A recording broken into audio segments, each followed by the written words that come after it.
Hi ಸ್ನೇಹಿತರೆ, welcome to Sadhana Shankar academy. So ಸ್ನೇಹಿತರೆ, ಈ ವಿಡಿಯೋದಲ್ಲಿ ಪ್ಲಾಸ್ಟಿಡ್ನ ಬಗ್ಗೆ ಕಾಂಪಿಟೇಟಿವ್ ಎಕ್ಸಾಮ್ಗೆ ಏನು ಬೇಕು ಅದಕ್ಕೆ ಸಂಬಂಧಪಟ್ಟ ಚರ್ಚೆಗಳನ್ನು ಇನ್ ಡೀಟೇಲ್ ಆಗಿ ಈಸಿಯಾಗಿ ನಾವು ಮಾಡ್ತಾ ಹೋಗೋಣ. ಸ್ನೇಹಿತರೆ, ಏನು ಪ್ಲಾಸ್ಟಿಡ್ನ ಬಗ್ಗೆ ಏನು ಚರ್ಚೆ ಮಾಡ್ತೀವಿ? ಸಿಂಪಲ್, ಪ್ಲಾಸ್ಟಿಡ್ ಸಸ್ಯ ಜೀವಕೋಶಗಳಲ್ಲಿ ಮಾತ್ರ ಕಂಡುಬರುತ್ತೆ. ಪಾಪ ಆ ಪ್ಲಾಸ್ಟಿಡ್ ಸಸ್ಯದ ಹಸಿರು ಬಣ್ಣಕ್ಕೆ ಕಾರಣ ಇದೆ. ಕೆಲವೊಂದು ಸಸ್ಯಗಳು ಹಳದಿ ಇರ್ತಾವ, ಕೆಂಪು ಇರ್ತಾವ, ಅದಕ್ಕೆ ಪ್ಲಾಸ್ಟಿಡ್ ಕಾರಣ ಇದೆ. ಸಸ್ಯದ ಹಣ್ಣುಗಳೇನಿದಾವ ಆ ಹಣ್ಣುಗಳ ಬಣ್ಣಕ್ಕೆ ಪ್ಲಾಸ್ಟಿಡ್ ಕಾರಣ ಇದೆ. ಟೊಮೊಟೊ ಹಣ್ಣು ಯಾಕೆ ಕೆಂಪಾಗಿದೆ, ನೆಕ್ಸ್ಟ್ ಎಲೆಗಳು ಯಾಕೆ ಹಳದಿ ಇರುತ್ತೆ, ನೆಕ್ಸ್ಟ್ ಕ್ಯಾರೆಟ್ ಯಾಕೆ ಕೇಸರಿ ಇರುತ್ತೆ. ಸಸ್ಯಗಳು ತಮ್ಮ ಆಹಾರವನ್ನು ಹೇಗೆ ತಯಾರಿಸ್ಕೊಳ್ಳುತ್ತೆ, ಹಗಲೊತ್ತಲ್ಲಿ ಆಹಾರ ತಯಾರಿಸುತ್ತಾ, ಹಾಗೆ ರಾತ್ರಿ ಹೊತ್ತಲ್ಲಿ ಅದೇನಾದರೂ ಮಾಡುತ್ತಾ. ಸೊ ಇವೆಲ್ಲ ಮಾಹಿತಿಯನ್ನು ಈ ಪ್ಲಾಸ್ಟಿಡ್ ಅಂತಕ್ಕಂಥ ಒಂದು ಬ್ಯೂಟಿಫುಲ್ ವಿಡಿಯೋದಲ್ಲಿ ನಾನು ನಿಮ್ಮ ಜೊತೆಗೆ ಚರ್ಚೆ ಮಾಡ್ತಾ ಬರ್ತೀನಿ. ಸ್ನೇಹಿತರೆ ನೋಡಿ, ಈಸಿ ಇದೆ.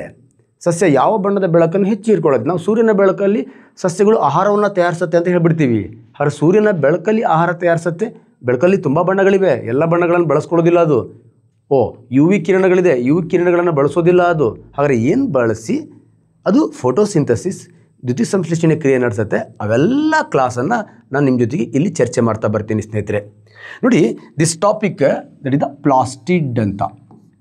ಪ್ಲಾಸ್ಟಿಕ್ ಅಲ್ಲ, ಪ್ಲಾಸ್ಟಿಡ್. ಇದನ್ನು ಕನ್ನಡದಲ್ಲಿ ವರ್ಣಕ, ಪಿಗ್ಮೆಂಟ್ ಅಂತ ಕರಿತೀವಿ. ವರ್ಣಕ ಬಣ್ಣವನ್ನು ಕೊಡತ್ತೆ. ಸಸ್ಯ ಹಸಿರಾಗಿರೋದಕ್ಕೆ, ಸಸ್ಯ ಕೆಂಪಾಗಿರೋದಕ್ಕೆ, ಹೂ ಕೆಂಪಾಗಿರೋದಕ್ಕೆ, ನನ್ನ ಹುಡುಗಿಗೆ ಕೊಡೋ ಹೂ ಹಳದಿ ಆಗಿರೋದಕ್ಕೆ, ಇದಕ್ಕೆಲ್ಲ ಕಾರಣ ದಟ್ ಈಸ್ ದ ಪ್ಲಾಸ್ಟಿಡ್. ನೋಡಿ, ಈ plastid only present in plant cells. ಸಸ್ಯ ಜೀವಕೋಶಗಳಲ್ಲಿ ಮಾತ್ರ ಕಂಡುಬರುತ್ತೆ. ಈ ಪ್ಲಾಸ್ಟಿಡ್ ಎಂಬ ಪದವನ್ನು ಕೊಟ್ಟಂತಹ ವಿಜ್ಞಾನಿ ಯಾರಪ್ಪ ಅಂತ ಕೇಳಿದ್ರೆ ಅರ್ನೆಸ್ಟ್ ಹ್ಯಾಕಲ್ ಅಂತ. ಅರ್ನೆಸ್ಟ್ ಹ್ಯಾಕಲ್ ಅಂತಕ್ಕಂತಹ ಸೈಂಟಿಸ್ಟ್, ಇವನು ಪ್ಲಾಸ್ಟಿಡ್ ಅಂತಕ್ಕಂಥ ಪದವನ್ನು ಕೊಡ್ತಾನೆ. ಸ್ನೇಹಿತರೆ ನೋಡಿ, ಈ ಪ್ಲಾಸ್ಟಿಡನ್ನು ಪ್ರಮುಖವಾಗಿ ಎರಡು ರೀತಿಯಲ್ಲಿ ವರ್ಗೀಕರಣ ಮಾಡ್ಕೊಳ್ತೀವಿ ನಾವು. 2 ಟೈಪ್ಸಲ್ಲಿ ಕ್ಲಾಸಿಫಿಕೇಷನ್ ಮಾಡ್ಕೊಳ್ತೀವಿ. ಒಂದು ಲ್ಯೂಕೋಪ್ಲಾಸ್ಟ್ ಅಂತ, ಒಂದು ಲ್ಯೂಕೋಪ್ಲಾಸ್ಟ್, ಇನ್ನೊಂದು ಕ್ರೋಮೋಪ್ಲಾಸ್ಟ್ ಅಂತ. ಕ್ರೋಮೋಪ್ಲಾಸ್ಟ್.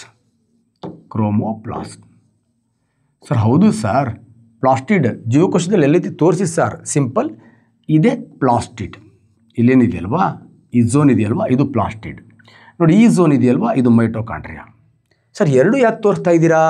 ನೋಡಿ, ಸಿಂಪಲ್, ನಾವು ಎಲೆಕ್ಟ್ರಾನಿಕ್ ಮೈಕ್ರೋಸ್ಕೋಪ್ನ ಸಹಾಯದಿಂದ ಆ ಸಸ್ಯ ಜೀವಕೋಶವನ್ನು ವೀಕ್ಷಣೆ ಮಾಡಿದಾಗ ಎರಡೂ ಕೂಡ ಒಂದೇ ಥರ ಕಾಣುತ್ತೆ, ಒಂಥರ ಟ್ವಿನ್ಸ್ ಥರ ಕಾಣುತ್ತೆ. ಅದು ನೆನಪಿರ್ಬೇಕು ನಮಗೆ. ಸೊ ಟ್ವಿನ್ಸ್ ಥರ ಕಾಣೋದು ಅಷ್ಟೇ ಅಲ್ಲ, ಸಾಮಾನ್ಯವಾಗಿ ಒಂದು ಜೀವಕೋಶದಲ್ಲಿ ಅನುವಂಶೀಯ ವಸ್ತು, ಹೆರಿಡಿಟರಿ ಮೆಟೀರಿಯಲ್ ಎಲ್ಲಿರುತ್ತೆ, ಅದರ ನ್ಯೂಕ್ಲಿಯಸ್ನ DNA ಇರುತ್ತೆ. ಅದರ ನ್ಯೂಕ್ಲಿಯಸಲ್ಲಿ DNA ರೂಪದಲ್ಲಿ ಇರುತ್ತೆ.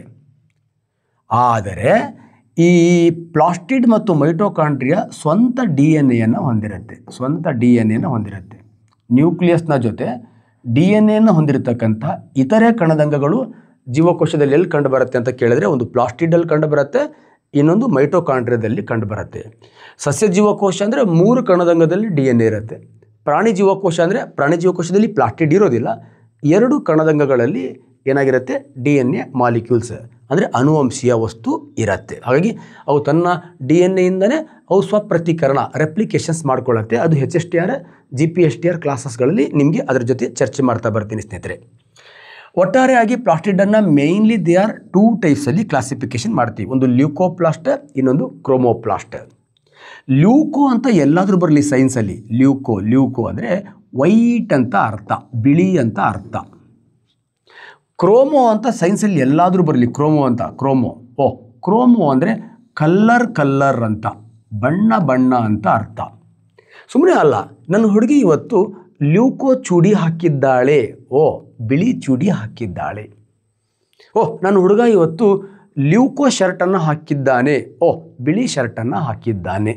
ವೈಟ್ ಸಿನಾನಮಿ, ಅದರ ಸಮಾನಾರ್ಥಕ ಪದ ಯಾವುದಪ್ಪ ಅಂತ ಕೇಳಿದ್ರೆ ಲ್ಯೂಕೋ ಅಂತ.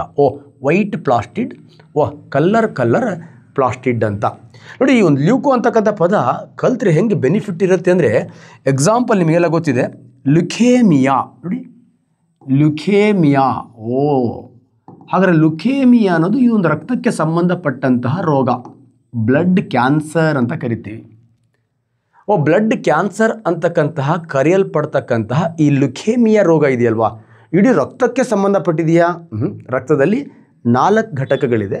ಪ್ಲಾಸ್ಮಾ ಇದೆ, ಕೆಂಪು ರಕ್ತ ಕಣ ಇದೆ, ಬಿಳಿ ರಕ್ತ ಕಣ ಇದೆ, ಕಿರಿ ತೊಟ್ಟೆ ಇದೆ, ಪ್ಲೇಟ್ಲೆಟ್ಸ್. ಹಾಗಾದರೆ ಇದು ಯಾವುದಕ್ಕೆ? ಲ್ಯೂಕೋ ಗೊತ್ತಿದೆಯಲ್ವಾ? ಇದು ಬಿಳಿ ರಕ್ತ ಕಣಗಳಿಗೆ, ವೈಟ್ ಬ್ಲಡ್ ಸೆಲ್ಸ್ಗೆ ಸಂಬಂಧಪಟ್ಟದ್ದು. ಅಂದರೆ ವೈಟ್ ಬ್ಲಡ್ ಸೆಲ್ಸ್ಗಳು ಏನು ನಾರ್ಮಲ್ ರೇಂಜ್ ಇರಬೇಕು ಅದಕ್ಕಿಂತ ಹೆಚ್ಚು ಪ್ರಮಾಣದಲ್ಲಿ ಉತ್ಪತ್ತಿ ಆದರೆ ಅದಕ್ಕೆ ಲುಕೇಮಿಯಾ ಆರ್ ಬ್ಲಡ್ ಕ್ಯಾನ್ಸರ್ ಅಂತ ಕರಿತೀವಿ. ಹಾಗಾದರೆ ಲ್ಯೂಕೋ ಇದು ರೆಫರ್ಸ್ ಟು ವೈಟ್ ಅಂತ. ಕ್ಲಿಯರ್? ಹಾಗಾಗಿ ಈ ಲ್ಯೂಕೋ ಅಂತ ಎಲ್ಲಿ ಪದ ಬರುತ್ತೆ? White. Chromo. Example optics. Optics ಯಾವುದ್ರ ಬಗ್ಗೆ ಸ್ಟಡಿ ಮಾಡುತ್ತೆ ಸರ್? ಆಪ್ಟಿಕ್ಸ್ ಅಂದರೆ ಬೆಳಕಿನ ಬಗ್ಗೆ ಸ್ಟಡಿ ಮಾಡುತ್ತೆ. ಲೈಟಿನ ಬಗ್ಗೆ ಸ್ಟಡಿ ಮಾಡೋದನ್ನು ಆಪ್ಟಿಕ್ಸ್ ಅಂತ ಕರಿತೀವಿ. ಹಾಗಾದ್ರೆ ಕ್ರೋಮೋ ಆಪ್ಟಿಕ್ಸ್ ಅಂದರೆ ಏನು ಸರ್? ಕ್ರೋಮೋ ಅಂದರೆ ಕಲ್ಲರ್ ಬೆಳಕಿನ ಬಗ್ಗೆ ಅಧ್ಯಯನ ಮಾಡೋದನ್ನು ಕ್ರೋಮೋ ಆಪ್ಟಿಕ್ಸ್. ಹಾಗಾಗಿ ಈ ಕ್ರೋಮೋ ಅಂತಕ್ಕಂಥ ಒಂದು ಪದ ಕಲಿತ್ರೆ ನಾವು ಬ್ಯೂಟಿಫುಲ್ ಆಗಿ ಇವೆಲ್ಲ ಆನ್ಸರ್ನ ಮಾಡ್ಬೋದು. ಹಾಗಾದ್ರೆ ಲ್ಯೂಕೋ ಅಂದರೆ ವೈಟ್, ಕ್ರೋಮೋ ಅಂದರೆ ಕಲರ್. ಅರ್ಥ ಆಗಿದೆ ಅಂತ ಅನ್ಕೋತೀನಿ.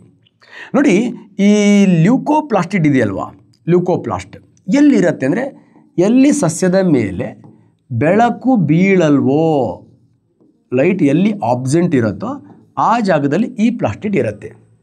ನೋಡಿ, ಹಾಗಾದ್ರೆ ಲೈಟ್ ಬೀಳಲ್ಲ ಅಂದರೆ ಬಣ್ಣ ಇರುತ್ತೆ ಲೈಟಲ್ಲಿ, ಲೈಟೇ ಬೀಳಲ್ಲ ಅಂದರೆ ಬಡ್ಡಿ ಮಗಂದು ಇದಕ್ಕೆ ಬಣ್ಣ ಇರಲ್ಲ ಅಂತ.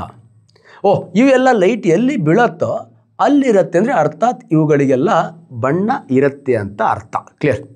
ಅರ್ಥ ಆಗಿದೆ ಅಂತ ಅನ್ಕೋತೀನಿ. ನೆಕ್ಸ್ಟ್ ಲ್ಯೂಕೋಪ್ಲಾಸ್ಟಿಡಲ್ಲೂ ಕೂಡ ಅನೇಕ ಟೈಪ್ಸ್ಗಳಿವೆ. ಲ್ಯೂಕೋಪ್ಲಾಸ್ಟಿಡಲ್ಲೂ ಕೂಡ ಒಂದೇದು ದಟ್ ಇಸ್ ಅಮೈಲೋಪ್ಲಾಸ್ಟ್. ನೆಕ್ಸ್ಟ್ ಇಲಿಯೋಪ್ಲಾಸ್ಟ್. ಇನ್ನೊಂದು ಪ್ರೋಟಿನೋಪ್ಲಾಸ್ಟ್ ಅಂತ. ಪ್ರೋಟಿನೋಪ್ಲಾಸ್ಟ್ ಈಸಿ. ಪ್ರೋಟಿನೋಪ್ಲಾಸ್ಟ್. ನೋಡಿ, ಅಮೈಲೋಪ್ಲಾಸ್ಟ್ ಅಂದರೆ ಏನಿಲ್ಲ, ಸಸ್ಯಗಳಲ್ಲಿ ಆಹಾರ ತಯಾರಾದ ಮೇಲೆ, ಸಸ್ಯಗಳೇನಿದೆ ಅವು ಆಹಾರ ತಯಾರಾದ ಮೇಲೆ ಆ ಆಹಾರವನ್ನು ಸ್ಟಾರ್ಚ್ ರೂಪದಲ್ಲಿ, ಆ ಆಹಾರವನ್ನು ಸ್ಟಾರ್ಚ್ ಅಂದರೆ ಕನ್ನಡದಲ್ಲಿ ಹಿಟ್ಟು ಆರ್ ಪಿಷ್ಟದ ರೂಪದಲ್ಲಿ ಸಂಗ್ರಹಣೆ ಮಾಡ್ತಕ್ಕಂಥದ್ದು ದಟ್ ಇಸ್ ಅಮೈಲೋಪ್ಲಾಸ್ಟ್. ಇಲಿಯೋಪ್ಲಾಸ್ಟ್ ಅಂದರೆ ಎಣ್ಣೆಗಳನ್ನು ಕಾಳುಗಳಲ್ಲಿ ಸಂಗ್ರಹಣೆ ಮಾಡ್ತಕ್ಕಂಥದ್ದು, ದಟ್ ಇಸ್ ಇಲಿಯೋಪ್ಲಾಸ್ಟ್. ಪ್ರೋಟಿನೋಪ್ಲಾಸ್ಟ್ ಅದರ ಹೆಸರೇ ಹೇಳುತ್ತೆ, ಪ್ರೋಟೀನ್ಗಳನ್ನು ಸಂಗ್ರಹಣೆ ಮಾಡ್ತಕ್ಕಂತಹ ಒಂದು ಲ್ಯೂಕೋಪ್ಲಾಸ್ಟಿಗೆ ನಾವೇನಂತ ಕರಿತೀವಿ? ಪ್ರೋಟಿನೋಪ್ಲಾಸ್ಟ್ ಅಂತ ಕರಿತೀವಿ. ಈ ಥರ ಪ್ರೋಟೀನ್ಗಳನ್ನು ಸಂಗ್ರಹಣೆ ಮಾಡಲಿಕ್ಕೆ, ಎಣ್ಣೆಗಳನ್ನು ಸಂಗ್ರಹಣೆ ಮಾಡಲಿಕ್ಕೆ, ನೆಕ್ಸ್ಟ್ ಪಿಷ್ಟವನ್ನು ಸಂಗ್ರಹಣೆ ಮಾಡ್ತಕ್ಕಂತಹ ಒಂದು ಬ್ಯೂಟಿಫುಲ್ ಪ್ಲಾಸ್ಟಿಡಿಗೆ ನಾವೇನಂತ ಕರಿತೀವಿ? ಲ್ಯೂಕೋಪ್ಲಾಸ್ಟ್. ಆ ಲ್ಯೂಕೋಪ್ಲಾಸ್ಟಲ್ಲಿ ಈ ಪ್ಲಾಸ್ಟಿಡ್ಗಳು ಬರುತ್ತೆ ಸ್ನೇಹಿತರೆ. ಕ್ಲಿಯರ್? ಹಾಗಾದ್ರೆ ಇವೆಲ್ಲ ಯಾವಾಗ ಸಂಗ್ರಹಣೆ ಆಗುತ್ತೆ ಅಂದರೆ ಯಾವಾಗ ಸಸ್ಯ ಆಹಾರ ತಯಾರಿಸುತ್ತೋ, ದ್ಯುತಿ ಸಂಶ್ಲೇಷಣೆ ಕ್ರಿಯೆ ನಡೆಯುತ್ತೋ, ಆದ ನಂತರ ರಾತ್ರಿಯಲ್ಲಿ ಸೂರ್ಯನ ಬೆಳಕು ಯಾವಾಗ ಬೀಳೋದಿಲ್ವೋ ಆ ಜಾಗ, ಆ ಸಂದರ್ಭದಲ್ಲಿ ಆ ಗ್ಲೂಕೋಸ್ನ ಸಹಾಯದಿಂದ ಇವೆಲ್ಲವೂ ಕೂಡ ಸಸ್ಯಗಳಲ್ಲಿ ತಯಾರಾಗತ್ತೆ. ಅದು ಹೇಗೆ ತಯಾರಾಗತ್ತೆ ಅಂತ ನಾನು ಮುಂದೆ ನಿಮ್ಮ ಜೊತೆಗೆ ಚರ್ಚೆ ಮಾಡ್ತಾ ಬರ್ತೀನಿ ಸ್ನೇಹಿತರೆ. ಹಾಗಾದರೆ ನಮಗೆ ಲ್ಯೂಕೋಪ್ಲಾಸ್ಟ್ ಅಂದರೆ ಗೊತ್ತಾಗಿದೆ. ಇನ್ನೊಂದು ಪ್ರಮುಖವಾಗಿ ಸಸ್ಯಗಳಲ್ಲಿ ಒಂಥರ ಬ್ಯೂಟಿಫುಲ್ ಆಗಿರತಕ್ಕಂತಹ ಪ್ಲಾಸ್ಟಿಡ್ ಯಾವುದಪ್ಪ ಅಂತ ಕೇಳಿದರೆ ದಟ್ ಇಸ್ ದ ಕ್ರೋಮೋಪ್ಲಾಸ್ಟಿಡ್ ಅಂತ. ಕ್ರೋಮೋಪ್ಲಾಸ್ಟಿಡ್ ಆಲ್ರೆಡಿ ಹೇಳಿದ್ದೀನಿ ನಾನು. ಕ್ರೋಮೋಪ್ಲಾಸ್ಟಿಡ್ ಎಂದರೆ ಕ್ಲಿಯರ್? ಕ್ರೋಮೋಪ್ಲಾಸ್ಟಿಡ್ ಎಂದರೆ ಸಿಂಪಲ್ ಸರ್, ಕಲ್ಲರ್ ಅಂತ. ಸಸ್ಯದ ಬಣ್ಣಗಳಿಗೆ ಕಾರಣವಾಗಿರ್ತಕ್ಕಂಥ ಒಂದು ಬ್ಯೂಟಿಫುಲ್ ಆಗಿರ್ತಕ್ಕಂಥ ಪ್ಲಾಸ್ಟಿಡ್ ಯಾವುದಪ್ಪ ಅಂತ ಕೇಳಿದ್ರೆ ದಟ್ ಇಸ್ ದ ಕ್ರೋಮೋಪ್ಲಾಸ್ಟಿಡ್ ಅಂತ. ಈ ಕ್ರೋಮೋಪ್ಲಾಸ್ಟಿಡ್ ಇದೆಯಲ್ವಾ, ಇದರಲ್ಲಿ ಅನೇಕ ಟೈಪ್ಸ್ ಪ್ಲಾಸ್ಟಿಡ್ಗಳಿವೆ. ಆ ಅನೇಕ ಟೈಪ್ ಪ್ಲಾಸ್ಟಿಡ್ಗಳನ್ನು ಒಂದ್ಸತಿ ಬ್ಯೂಟಿಫುಲ್ ಆಗಿ ನೋಡ್ಕೋತಾ ಬರೋಣ. ಸೊ ಫಸ್ಟ್ ಒನ್ ಈಸ್ ಫೈಕೋ ಎರಿಥ್ರೀನ್ ಅಂತ. ಫೈಟೋ ನೋಡಿ, ಇನ್ನೊಂದು ಕಲರಲ್ಲಿ ಬರಿತೀನಿ ನಾನು ಇದನ್ನು. ದಟ್ ಈಸ್ ದ ಎರಿಥ್ರೀನ್ ಅಂತ. ಎರಿಥ್ರೀನ್ ನೋಡಿ, ಎರಿಥ್ರೀನ್ ಅನ್ನೋ ಪದ ಎಲ್ಲಾದರೂ ಬರಲಿ. ಎರಿಥ್ರೀನ್ ಅಂದರೆ ರೆಡ್ ಕಲರ್ ಅಂತ ಅರ್ಥ. ಎಲ್ಲರೇ ಬರಲಿ ಎರಿಥ್ರೀನ್ ಅಂತ. ಅದಕ್ಕೆ ಒಂದು ಸತಿ ಹೇಳಿಬಿಡಿ, ಇವತ್ತು ನನ್ನ ಹುಡುಗಿ ಎರಿಥ್ರೀನ್ ಚೂಡಿಯನ್ನು ಹಾಕಿದ್ದಳು. ಮೀನ್ಸ್ ಡೇಂಜರ್, ರೆಡ್ ಚೂಡಿಯನ್ನು ಹಾಕಿದ್ದಳು. ಸರ್ ಸುಮ್ಕಿರಿ ಸರ್, ಎರಿಥ್ರೀನ್ ಅಂದರೆ ರೆಡ್ಡಾ? ಕನ್ನಡದಲ್ಲಿ ಕೆಂಪು, ಇಂಗ್ಲೀಷಲ್ಲಿ ರೆಡ್, ಗ್ರೀಕ್ ಭಾಷೆಯಲ್ಲಿ ಎರಿತ್ರಿನ್ ಅಂತ. ಇನ್ ಕೇಸ್ ನಿಮಗೆ ಡೌಟ್ ಆಯಿತು ಅಂದರೆ ಸಿಂಪಲ್, ಕೆಂಪು ರಕ್ತ ಕಣಗಳಿದೆಯಲ್ವಾ, ಅದಕ್ಕೇನಂತ ಕರಿತೀವಿ ನಾವು? ಎರಿಥ್ರೋಸೈಟ್ಸ್ ಅಂತ ಕರಿತೀವಿ. ಹೊಡ್ಡಿ ಹಲಗೆ, ಎರಿಥ್ರೋಸೈಟ್ಸ್. ಲ್ಯೂಕೋಸೈಟ್ಸ್ ಅಲ್ಲಿ ಹೇಳ್ಬಿಟ್ಟಿದ್ದೀನಿ ನಾನು. ಲ್ಯೂಕೋ ಅಂದರೆ ವೈಟ್, ಸೈಟ್ಸ್ ಅಂದರೆ ಸೆಲ್ಸ್, ವೈಟ್ ಬ್ಲಡ್ ಸೆಲ್ಸ್. ಎರಿಥ್ರೋ ಅಂದರೆ ರೆಡ್, ಸೈಟ್ಸ್ ಅಂದರೆ ಸೆಲ್ಸ್, ರೆಡ್ ಬ್ಲಡ್ ಸೆಲ್ಸ್ ಅಂತ. ಕ್ಲಿಯರ್? ಹಾಗಾಗಿ ಸ್ವಲ್ಪ ವರ್ಡ್ಗಳನ್ನು ನೀಟಾಗಿ ನೆನ್ಪಿಟ್ಕೊಳ್ಳಿ. ಫೈಕೋ ಎರಿಥ್ರಿನ್ ಅಂದರೆ ಇದು ರೆಡ್ ಕಲರಿಗೆ ಸಂಬಂಧಪಟ್ಟಿದ್ದು. ಯಾವುದಕ್ಕೆ ಸಂಬಂಧಪಟ್ಟಿದ್ದು ನೋಡಿ, ಇಲ್ಲಿ ಫೈಕೋ ಅಂದರೆ ಆಲ್ಗೆ ಅಂತ, ಶೈವಲ, ಪಾಚಿ ಅಂತ ಕರಿತೀವಲ್ವ, ಅವು ಆಲ್ಗೆ. ಫೈಟೋ ಅಂದರೆ ಏನಿಲ್ಲ, ಪ್ಲ್ಯಾಂಟ್, ಸಸ್ಯ ಅಂತ ಅರ್ಥ, ಸಸ್ಯ. ಸಸ್ಯಗಳ ಬಣ್ಣ ಕೆಂಪಾಗಿದ್ದರೆ, ಸಸ್ಯದ ಎಲೆ ಕೆಂಪಾಗಿದ್ದರೆ, ಸಸ್ಯದ ಹೂವು ಬಣ್ಣ ಕೆಂಪಾಗಿದ್ದರೆ, ಸಸ್ಯದ ಹಣ್ಣು ಕೆಂಪಾಗಿದ್ದರೆ ಅದಕ್ಕೆ ಕಾರಣ ಫೈಟೋ ಎರಿಥ್ರಿನ್. ಅದೇ ರೀತಿ ಶೈವಲ ಆರ್ ಆಲ್ಗೆಯನ್ನು ನಾವು ಗ್ರೀಕ್ ಭಾಷೆಯಲ್ಲಿ ಫೈಕೋ ಅಂತ ಕರಿತೀವಿ. ಅದಕ್ಕೆ ಫೈಕಾಲಜಿ, ದ ಸ್ಟಡಿ ಆಫ್ ಆಲ್ಗೆ ಅಂತ. ಆಲ್ಗೆಯ ಬಗ್ಗೆ ಅಧ್ಯಯನ ಮಾಡ್ತಕ್ಕಂಥ ಜೀವಶಾಸ್ತ್ರದ ವಿಭಾಗಕ್ಕೆ ಫೈಕೋ. ಏನಿಲ್ಲ, ಆಲ್ಗೆ ಅಂದರೆ ಮೆಟ್ಟು, ಫೈಕೋ ಅಂದರೆ ಕೆರ, ಎರಡು ಒಂದೇ. ಕ್ಲಿಯರ್? ಹಾಗಾಗಿ ಫೈಕೋ ಎರಿಥ್ರಿನ್ ಅಂದರೆ ಕೆಲವೊಂದು ಆಲ್ಗೆಗಳು ಕೆಂಪು ಬಣ್ಣದಲ್ಲಿ ಇರ್ತಾವ. ಬೆಟ್ರಾಕೋಸ್ಪರ್ಮಮ್, ಪಾಲಿಸೈಫೋನಿಯಾ, ಇವೆಲ್ಲ ಮುಂದೆ ಹೇಳ್ತೀನಿ ನಾನು. ಕ್ಲಿಯರ್? ಇವೆಲ್ಲ ಕೆಂಪು ಬಣ್ಣವನ್ನು ಹೊಂದಿರತಕ್ಕಂಥ ಶೈವಲಗಳು.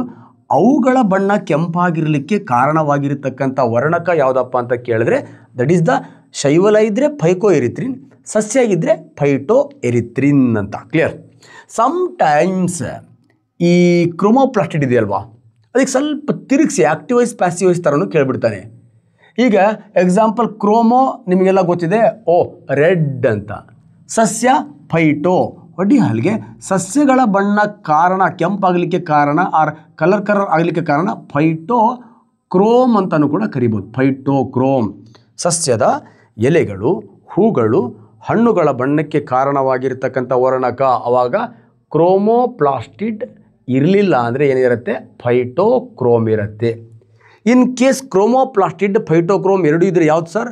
ಅವನು ಬರೀ ಸಸ್ಯನೇ ಪರ್ಟಿಕ್ಯುಲರ್ ಆಗಿ ಕೇಳೋದ್ರಿಂದ ಫೈಟೋಕ್ರೋಮ್ ಇಸ್ ದ ರೈಟ್ ಆನ್ಸರ್. ಯಾಕಂದರೆ ಫೈಟೋ ಮೀನ್ಸ್ ಸಸ್ಯ, ಫೈಕೋ ಮೀನ್ಸ್ ಆಲ್ಗೆ. ಅವು ಎರಡೂ ಸೇರಿಸಿ ಕ್ರೋಮೋಪ್ಲಾಸ್ಟಿಡ್. ನಾವು ಸಪ್ರೇಟ್ ಮಾಡಿದ್ರೆ ಫೈಟೋಕ್ರೋಮ್. ಅರ್ಥ ಆಗಿದೆ ಅಂತ ಅನ್ಕೋತೀನಿ. ಕ್ಲಿಯರ್? ಸೊ ನೆಕ್ಸ್ಟ್ ಮತ್ತೊಂದು ಪಿಗ್ಮೆಂಟ್ ಬರುತ್ತೆ ನಮ್ಮ ಕ್ರೋಮೋಪ್ಲಾಸ್ಟಿಡ್ನಲ್ಲಿ. That pigment is that is same phyto same. That is the cyanin ಅಂತ. ಸಯಾನಿನ್.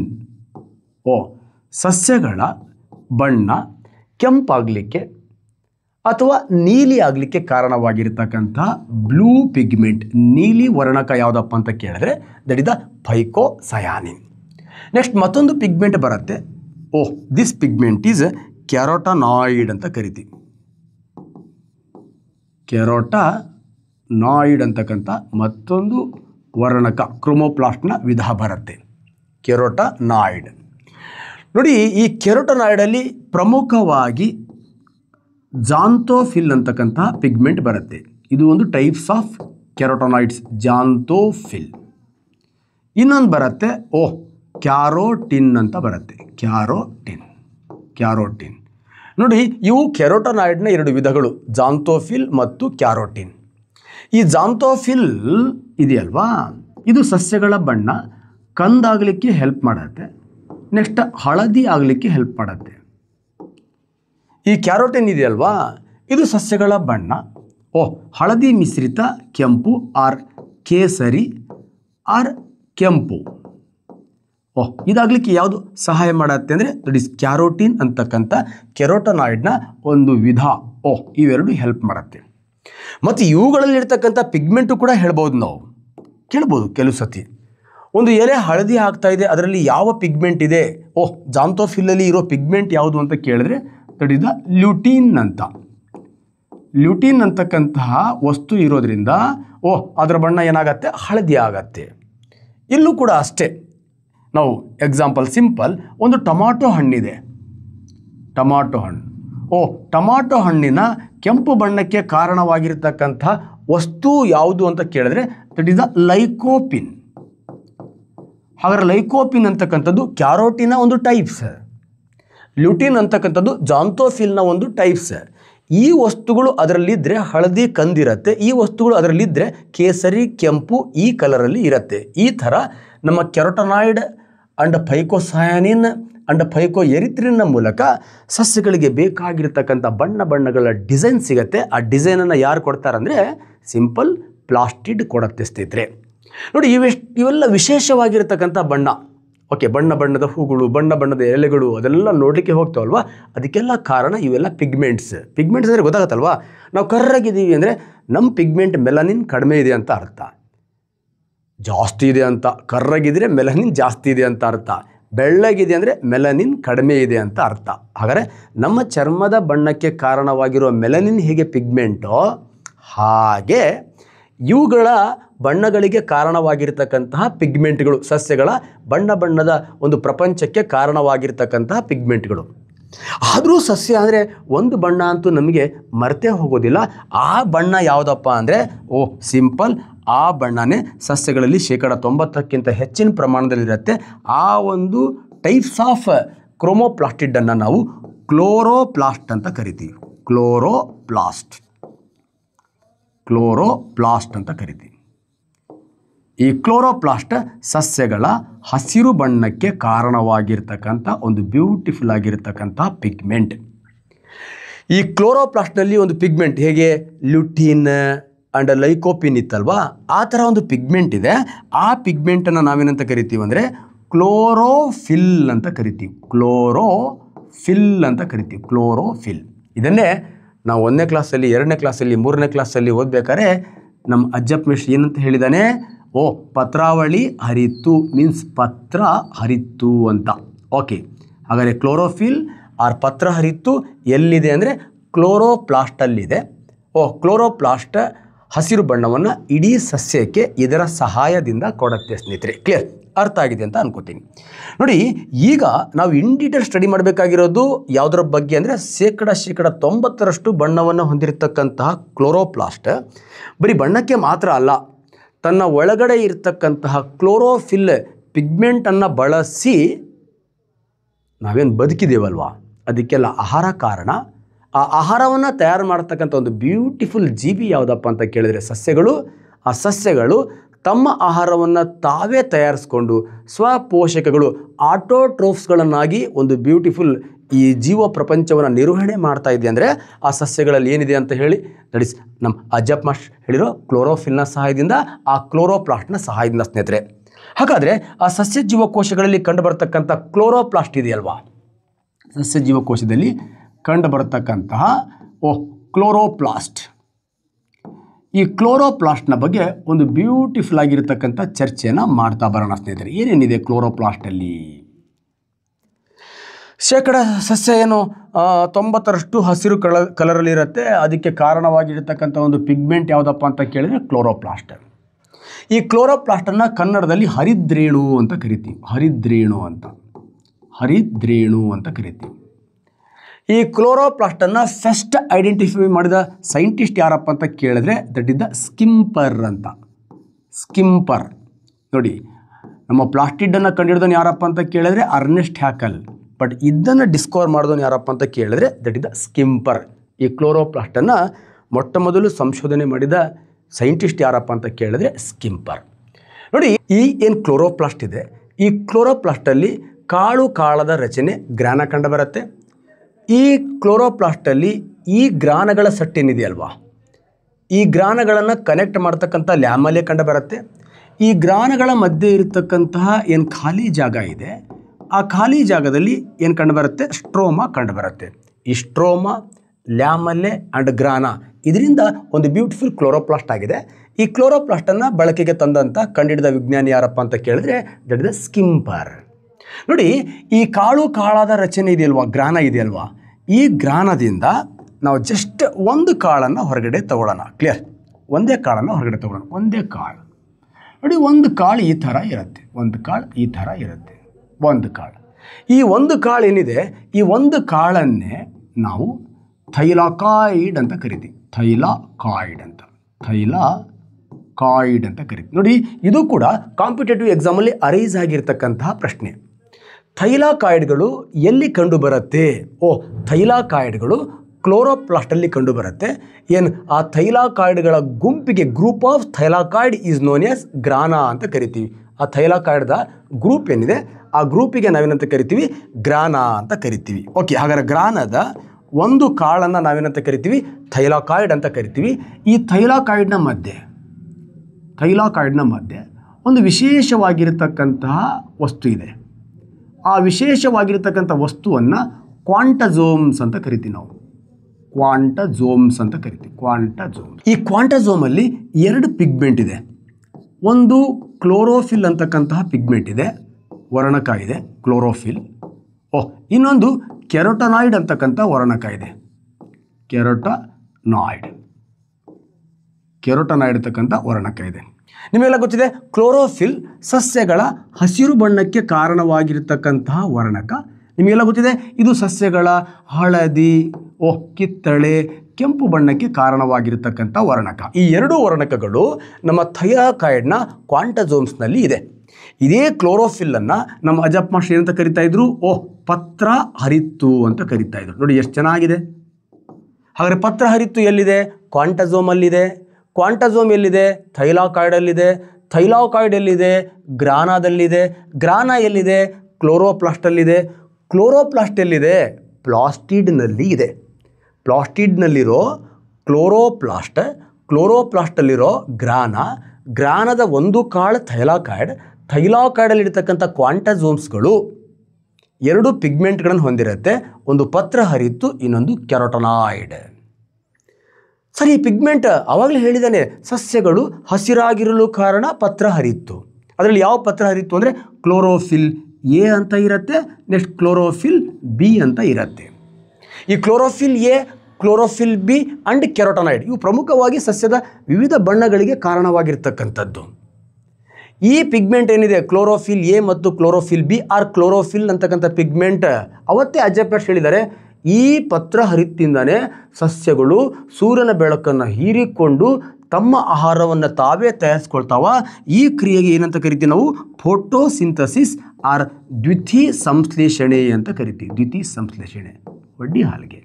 ಹಾಗಾದರೆ ದ್ವಿತೀಯ ಸಂಶ್ಲೇಷಣೆ ಕ್ರಿಯೆಗೆ ಕಾರಣ ಯಾವುದಪ್ಪ ಅಂತ ಕೇಳಿದ್ರೆ that is the chlorophyll. Chlorophyll ದ್ವಿತೀಯ ಸಂಶ್ಲೇಷಣೆ ಕ್ರಿಯೆನ ಹೇಗೆ ನಡೆಸುತ್ತೆ ಅಂದರೆ ನಮ್ಮ ಕ್ಲೋರೋಫಿಲ್ ಎಲ್ಲಿದೆ? ಕ್ವಾಂಟಜೋಮ್ಸ್, ಗ್ರಾನಾ ಏನಿದೆ, ಗ್ರಾನದ ಮೇಲೆ ಬೆಳಕು ಬಿದ್ದಾಗ, ಲೈಟ್ ಬಿದ್ದಾಗ, ಗ್ರಾನ ಏನಿದೆ ಆ ಗ್ರಾನದ ಮೇಲೆ, ಕ್ಲೋರೋಪ್ಲಾಸ್ಟಲ್ಲಿ ಇರ್ತಕ್ಕಂಥ ಗ್ರಾನದ ಮೇಲೆ ಲೈಟ್ ಬಿದ್ದಾಗ, ಈಗ ಲೈಟ್ ಅಂದಾಗ ನಾವು ಸ್ವಲ್ಪ ಮತ್ತೆ ಯೋಚನೆ ಮಾಡಬೇಕು. ಲೈಟಲ್ಲಿ 7 ಕಲರ್ ಇದೆ. ಸಸ್ಯ ಯಾವ ಬಣ್ಣದ ಬೆಳಕನ್ನು ಹೆಚ್ಚು ಹೀರ್ಕೊಳ್ಳುತ್ತೆ? ಅಂದರೆ ಬ್ಯೂಟಿಫುಲ್ ಆಗಿ ಬರೀಬೇಕು ನೀವು, ನೀಲಿ ಬಣ್ಣದ ಬೆಳಕನ್ನು ಹೆಚ್ಚು ಹೀರ್ಕೊಳ್ಳುತ್ತೆ. ಹಾಗಾದರೆ ದ್ವಿತೀಯ ಸಂಶ್ಲೇಷಣೆ ಕ್ರಿಯೆಗೆ ಹೆಚ್ಚು ಯಾವ ಬಣ್ಣವನ್ನು ಹೀರ್ಕೊಳ್ಳುತ್ತೆ ಅಂತ ಕೇಳಿದ್ರೆ ನೀಲಿ ಬಣ್ಣವನ್ನು ಹೀರ್ಕೊಳ್ಳುತ್ತೆ. ಆದರೆ ಒಂದು ಸ್ವಲ್ಪ ಕನ್ಫ್ಯೂಸ್ ಮಾಡ್ಕೋಬೇಡಿ, ಸಸ್ಯ ಜಾಸ್ತಿ ಅಬ್ಸಾರ್ವ್ ಮಾಡೋ ಲೈಟ್ ಬ್ಲೂ, ಆದರೆ ಫೋಟೋಸಿಂಥಸಿಸ್ ರೇಟ್, ದ್ವಿತೀಯ ಸಂಶ್ಲೇಷಣೆ ಕ್ರಿಯೆಯ ದರ ಯಾವ ಬಣ್ಣದ ಬೆಳಕಲ್ಲಿ ಹೆಚ್ಚು ಇರುತ್ತೆ ಅಂದರೆ ದಟ್ ಇಸ್ ರೆಡ್ ಕಲರಲ್ಲಿ. ಫೋಟೋಸಿಂಥಸಿಸ್ ರೇಟ್ ಏನಾಗಿರುತ್ತೆ? ಜಾಸ್ತಿ ಇರುತ್ತೆ. ಬ್ಲೂ ಲೈಟನ್ನು ಹೆಚ್ಚು ಅಬ್ಸಾರ್ವ್ ಮಾಡುತ್ತೆ, ರೆಡ್ ಲೈಟಲ್ಲಿ ಫೋಟೋಸಿಂಥಸಿಸ್ ರೇಟ್ ಏನಾಗಿರುತ್ತೆ? ಜಾಸ್ತಿ ಇರುತ್ತೆ. ಓಕೆ, ಅದು ನೆನಪಿಟ್ಕೊಳ್ಳಿ. ನೆಕ್ಸ್ಟ್, ಸಸ್ಯ ಯಾವ ಬಣ್ಣದ ಬೆಳಕನ್ನು ಕಡಿಮೆ ಹೀರ್ಕೊಳ್ಳುತ್ತೆ? ಸಿಂಪಲ್, ಗ್ರೀನ್ ಕಲರ್, ಹಸಿರು ಬಣ್ಣವನ್ನು ಕಡಿಮೆ ಹೀರ್ಕೊಳ್ಳುತ್ತೆ. ಅದಕ್ಕೆ ಸಸ್ಯ ಹಸಿರಾಗಿ ಕಾಣೋದು. ಅದು ಹೀರ್ಕೊಂಡ್ಬಿಟ್ಟಿದ್ರೆ ನಮಗೆ ಯಾವ ಬಣ್ಣ ಕಾಣ್ತಿದ್ದೋ ಗೊತ್ತಿಲ್ಲ. ನಮಗೆ ಯಾವುದೋ ಒಂದು ವಸ್ತು ಯಾವುದೋ ಬಣ್ಣದಿಂದ ಕಾಣ್ತಿದೆ ಅಂದರೆ ಆ ವಸ್ತು ಆ ಬಣ್ಣವನ್ನು ಹೀರ್ಕೊಂಡಿಲ್ಲ, ಪ್ರತಿಫಲಿಸ್ತಾ ಇದೆ ಅಂತ ಅರ್ಥ. ಒಂದು ವಸ್ತು ಕೆಂಪು ಕಾಣ್ತಾ ಇದ್ದರೆ ಕೆಂಪು ಹೀರ್ಕೊಂಡಿಲ್ಲ, ಪ್ರತಿಫಲ ಆಗ್ತಾ ಇದೆ, ಬೇರೆ ಬಣ್ಣ ಎಲ್ಲ ವಸ್ತು ಹೀರ್ಕೊಂಡಿದೆ ಅಂತ ಅರ್ಥ. ಸಸ್ಯ ಹಸಿರಾಗಿ ಕಾಣ್ತಾ ಇದೆ ಅಂದರೆ ಹಸಿರು ಬಣ್ಣವನ್ನು ಹೀರ್ಕೊಂಡಿಲ್ಲ, ಬೇರೆ ಬಣ್ಣವನ್ನು ಹೀರ್ಕೊಂಡಿದೆ. ಯಾವುದನ್ನು ಜಾಸ್ತಿ ಹೀರ್ಕೊಂಡಿದೆ? ನೀಲಿನ ಜಾಸ್ತಿ ಹೀರ್ಕೊಂಡಿದೆ, ಸೆಕೆಂಡ್ ಕೆಂಪನ್ನು ಹೀರ್ಕೊಂಡಿದೆ. ಆದರೆ ಫೋಟೋಸಿಂಥಸಿಸ್ ದರ, ದ್ವಿತೀಯ ಸಂಶ್ಲೇಷಣೆ ಕ್ರಿಯೆಯ ದರ ಯಾವ ಬಣ್ಣದ ಬೆಳಕಲ್ಲಿ ಜಾಸ್ತಿ ಇದೆ ಅಂತ ಕೇಳಿದ್ರೆ ಕೆಂಪು ಬಣ್ಣದ ಬೆಳಕಲ್ಲಿ ಜಾಸ್ತಿ ಇದೆ. ಆದರೆ ದ್ವಿತೀಯ ಸಂಶ್ಲೇಷಣೆಗೆ ಯಾವ ಬೆಳಕನ್ನು ಹೆಚ್ಚು ಹೀರ್ಕೊಳ್ಳುತ್ತೆ ಅಂತ ಕೇಳಿದ್ರೆ ನೀಲಿ ಬಣ್ಣದ ಬೆಳಕನ್ನು ಹೆಚ್ಚು ಹೀರ್ಕೊಳ್ಳುತ್ತೆ. ಹಾಗಾದರೆ ಸಿಂಪಲ್, ಈ ಬಣ್ಣದ ಬೆಳಕುಗಳು ಸಸ್ಯಗಳಿಗೆ ಯಾವಾಗ ಕಂಡು ಬರುತ್ತೆ? ಯಾವಾಗ ಸಸ್ಯಗಳಿಗೆ ಸಿಗತ್ತೆ? ಹಗಲಿನಲ್ಲಿ ಸಿಗತ್ತೆ. ರಾತ್ರಿ ಅಂತ ಸಿಗಲ್ಲ ಅಲ್ವಾ? ಹಗಲಲ್ಲಿ ಸೂರ್ಯನ ಬೆಳಕು ಬೀಳತ್ತೆ. ಆ ಬೆಳಕಲ್ಲಿರ್ತಕ್ಕಂಥ ಬಣ್ಣಗಳನ್ನು ಈ ಗ್ರಾನ, ಈ ಥೈಲಾಕಾಯ್ಡ್ಗಳು, ಈ ಕ್ಲೋರೋಫಿಲ್ಗಳು ಹೀರ್ಕೊಳ್ಳುತ್ತೆ. ಹೀರ್ಕೊಂಡು ದ್ವಿತೀಯ ಸಂಶ್ಲೇಷಣೆ ಕ್ರಿಯೆ ನಡೆಸುತ್ತೆ. ಈ ಥರ ಹಗಲಲ್ಲಿ ದ್ಯುತಿ ಸಂಶ್ಲೇಷಣೆ ಕ್ರಿಯೆ ನಡೆಯೋದ್ರಿಂದ ಈ ಫೋಟೋಸಿಂಥಸಿಸ್ ಇದೆಯಲ್ವಾ, ಇದಕ್ಕೆ ನಾವು ಬೆಳಕಿನ ವರ್ತನೆ ಅಂತ ಕರಿತೀವಿ. ಬೆಳಕಿನ ವರ್ತನೆ, ದಟ್ ಈಸ್ ಲೈಟ್ ರಿಯಾಕ್ಷನ್ ಅಂತ ಕರಿತೀವಿ. Light reaction. ಹಾಗಾದ್ರೆ ಲೈಟ್ ರಿಯಾಕ್ಷನ್ ಆರ್ ಬೆಳಕಿನ ವರ್ತನೆ ಆರ್ ದ್ಯುತಿ ಸಂಶ್ಲೇಷಣೆ ನಮ್ಮ ಕ್ಲೋರೋಪ್ಲಾಸ್ಟ್ದ ಯಾವ ಭಾಗದಲ್ಲಿ ಕಂಡು ಬರುತ್ತೆ ಅಂದರೆ ಸಿಂಪಲ್ ಗ್ರಾನದಲ್ಲಿ ಕಂಡು ಬರುತ್ತದೆ. ಹಾಗಾದರೆ ಗ್ರಾನದಲ್ಲಿರ್ತಕ್ಕಂಥ ಥೈಲಾಕಾಯ್ಡಲ್ಲಿರ್ತಕ್ಕಂತಹ ಕ್ಲೋರೋಫಿಲ್ಗಳು ಸೂರ್ಯನ ಬೆಳಕನ್ನು ಹೀರ್ಕೊಳ್ಳುತ್ತೆ. ಆ ಸೂರ್ಯನ ಬೆಳಕನ್ನು ಈ ಕ್ಲೋರೋಫಿಲ್ಗಳು ಹೀರ್ಕೊಳ್ಬೇಕಾದರೆ ಆ ಹೀರ್ಕೊಳ್ತಕ್ಕಂಥ ಸ್ಪೀಡನ್ನು ಜಾಸ್ತಿ ಮಾಡೋದೇ ಕೆರೋಟನಾಯ್ಡ್. ಅಷ್ಟೇ ಅಲ್ಲ, ಆ ಬೆಳಕನ್ನು ಹೀರ್ಕೊಳ್ಬೇಕಾದ್ರೆ ಆ ಬೆಳಕಿನ ಜೊತೆ ಬರ್ತಕ್ಕಂತಹ UV ಕಿರಣಗಳು, ನೇರಳಾತೀತ ಕಿರಣಗಳು ಈ ಕ್ಲೋರೋಫಿಲ್ಲನ್ನು ಡ್ಯಾಮೇಜ್ ಮಾಡುತ್ತೆ. ಆ ಡ್ಯಾಮೇಜ್ ಮಾಡೋದ್ರಿಂದ ಕ್ಲೋರೋಫಿಲ್ಲನ್ನು ಯಾವುದು ಪ್ರೊಟೆಕ್ಷನ್ ಮಾಡುತ್ತೆ ಅಂದರೆ ಕೆರೋಟನಾಯ್ಡ್ಗಳು ಅವುಗಳನ್ನು ರಕ್ಷಣೆ ಕೊಡುತ್ತೆ. ಈ ಥರ ಕೆರೋಟನಾಯ್ಡ್ನ ರಕ್ಷಣೆಯಿಂದ ಥೈಲಾಕಾಯ್ಡಲ್ಲಿರ್ತಕ್ಕಂಥ ಕ್ಲೋರೋಫಿಲ್ಗಳು ಆರ್ ಪತ್ರಹರಿತ್ತುಗಳು ಸೂರ್ಯನ ನೀಲಿ ಮತ್ತು ಕೆಂಪು ಬಣ್ಣವನ್ನು ಹೀರ್ಕೊಂಡು ನೆಕ್ಸ್ಟ್ ಆ ಸಸ್ಯದ ಉಸಿರಾಟದ ಅಂಗಗಳಾಗಿರ್ತಕ್ಕಂತಹ ಪತ್ರರಂಧ್ರಗಳ ಮೂಲಕ ಕಾರ್ಬನ್ ಡೈಆಕ್ಸೈಡನ್ನು ತೆಗೆದುಕೊಂಡು ಬೇರುಗಳ ಮೂಲಕ ನೀರನ್ನು ತೆಗೆದುಕೊಂಡು ಈ ಬಡ್ಡಿ ಮಗನ್ ಕ್ಲೋರೋಫಿಲ್ ಸನ್ಲೈಟನ್ನು ಅಬ್ಸಾರ್ವ್ ಮಾಡಿ ಸಿಂಪಲ್ ಗ್ಲೂಕೋಸ್ ರೂಪದಲ್ಲಿ ಆಹಾರವನ್ನು ತಯಾರಿಸುತ್ತೆ. ಅಷ್ಟೇ ಅಲ್ಲ, ನೆಕ್ಸ್ಟ್ ಆಕ್ಸಿಜನನ್ನು ಹೊರ ಹಾಕತ್ತೆ, ನೆಕ್ಸ್ಟ್ ನೀರನ್ನು ಹೊರ ಹಾಕತ್ತೆ. ಕ್ಲಿಯರ್? ಇದು ದ್ಯುತಿ ಸಂಶ್ಲೇಷಣೆ ಕ್ರಿಯೆಯ ಸೂತ್ರ. ನಮಗೆ ಇವೆಲ್ಲ ಬೇಕಾಗಿಲ್ಲ. ದ್ಯುತಿ ಸಂಶ್ಲೇಷಣೆ ಕ್ರಿಯೆಯಿಂದ ಸೂರ್ಯನ ಬೆಳಕನ್ನು ಹೀರ್ಕೊಂಡು ಸಸ್ಯಗಳು ದ್ಯುತಿ ಸಂಶ್ಲೇಷಣೆ ಕ್ರಿಯೆಯನ್ನು ಮಾಡಿ ಅದು ತಯಾರಿಸ್ತಕ್ಕಂಥ ವಸ್ತು ಯಾವುದಪ್ಪ ಅಂತ ಕೇಳಿದ್ರೆ ದಟ್ ಈಸ್ ದ ಗ್ಲೂಕೋಸ್. ಹಾಗಾದರೆ ಸಸ್ಯಗಳು ಆಹಾರವನ್ನು ಯಾವ ರೂಪದಲ್ಲಿ ತಯಾರಿಸುತ್ತೆ ಅಂದರೆ ಗ್ಲೂಕೋಸ್ ರೂಪದಲ್ಲಿ ತಯಾರಿಸುತ್ತೆ. ಈ ಗ್ಲೂಕೋಸ್ ರೂಪದಲ್ಲಿ ತಯಾರಿಸ್ತಕ್ಕಂಥ ಆಹಾರವನ್ನು ಬಳಸ್ಕೊಂಡು ನಮ್ಮ ಬಾಡಿಯಲ್ಲಿರ್ತಕ್ಕಂಥ ನೈಟ್ರೋಜನ್ ಸೇರಿ ಪ್ರೋಟೀನ್ ಆಗುತ್ತೆ. ನಮ್ಮ ಬಾಡಿಯಲ್ಲಿರ್ತಕ್ಕಂಥ ಲಿಪಿಡ್ ಕಣಗಳೆಲ್ಲ ಸೇರಿ ದಟ್ ಇಸ್ ದ ಲಿಪಿಡ್ ಆಗುತ್ತೆ.